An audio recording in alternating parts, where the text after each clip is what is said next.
দর্শক, নিত্য পণ্যের খবর জানবো এবার। এ বিষয়ে বিস্তারিত জানাতে সিলেট থেকে যুক্ত হচ্ছেন সহকর্মী আজহারউদ্দিন শিমুল। শিমুল, আমরা প্রতিবেদনটিতে দেখছিলাম যে সবজি সহ আমিষ জাতীয় যে পণ্যগুলো সেগুলোর দামের মধ্যে বেশ ঊর্ধ্বগতি রয়েছে। সিলেটে আসলে আপনি কি অবস্থা দেখতে পাচ্ছেন?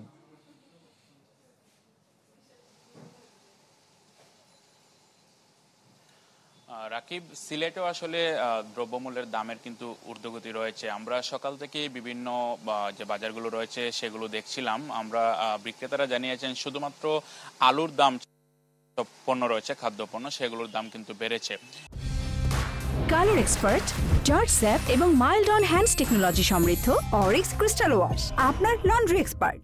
এবং গত সপ্তাহে আলুর দাম ছিল 25 টাকা, তা নেমে 5 টাকা কমে 20 টাকা হয়েছে। এছাড়া বাকি যে নিত্য পণ্যগুলো রয়েছে, পেঁয়াজ, রসুন, আদা, সেগুলোর দাম কিন্তু ঊর্ধ্বমুখী রয়েছে।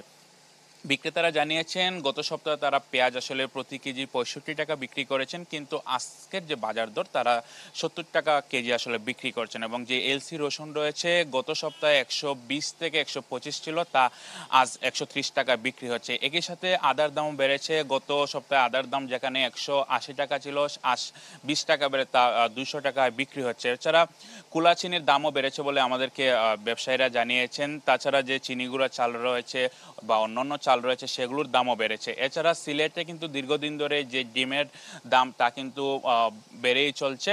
আজ বাজার দর হিসেবে ডিমের যে লাল ডিম রয়েছে সেটা প্রতি হালিতে আসলে বিক্রি হচ্ছে 48 টাকা, যা গত সপ্তাহে আসলে 45 টাকা ছিল। ব্যবসায়ীরা জানিয়েছেন যে ডিমের দাম সবসময় আসলে ঊর্ধ্বমুখী থাকে। এছাড়া বাজারে যে অন্যান্য যে পণ্য রয়েছে সেগুলো আসলে বাড়তি রয়েছে। আমরা সকালে সবজি বাজারে ঘুরে দেখেছি সবজির দামও কিন্তু আসলে ঊর্ধ্বমুখী রয়েছে। 80 থেকে 100 টাকা কেজি আসলে প্রকারভেদে বিক্রি হচ্ছে। এবং অন্যান্য যেসব পণ্য রয়েছে আসলে মাংস জাতীয়, আমরা দেখেছি যে গরুর মাংস আসলে প্রতি কেজি সিলেটে আজ বিক্রি হচ্ছে 800 টাকা কেজি, যা গত সপ্তাহ কিন্তু 770 থেকে 790 টাকার মধ্যে ছিল। এবং যে ব্রয়লার মুরগি তা কিন্তু সিলেটে আজ 180 টাকা কেজি বিক্রি হচ্ছে। এছাড়া যে খাসির মাংস প্রতি কেজি 1100 থেকে 1200 টাকা কেজি বিক্রি হচ্ছে।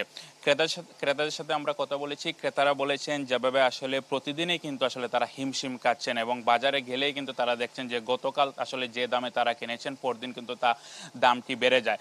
এবং এক্ষেত্রে ক্রেতারা আসলে দাবি করেছেন তারা ভোক্তা পর্যায়ে যাতে পণ্যের দাম সহনশীল থাকে, এজন্য তারা আসলে প্রশাসনের প্রতিও কিন্তু আহ্বান জানিয়েছে। এবং তারা বলছেন জেলা প্রশাসন যাতে সঠিকভাবে মনিটরিং করে বাজার, সেটা আসলে ক্রেতারা আহ্বান জানিয়েছেন। তো রাকিব, আমার কাছে এই ছিল সিলেটের নিত্যপণ্য বাজারের সবশেষ। শিমুল, আপনাকে অসংখ্য ধন্যবাদ আমাদের সাথে যুক্ত হওয়ার জন্য। দর্শক, সিলেট থেকে নিত্য পণ্যের বাজার দর জানাতে যুক্ত হয়েছিলেন সহকর্মী আজহারউদ্দিন শিমুল।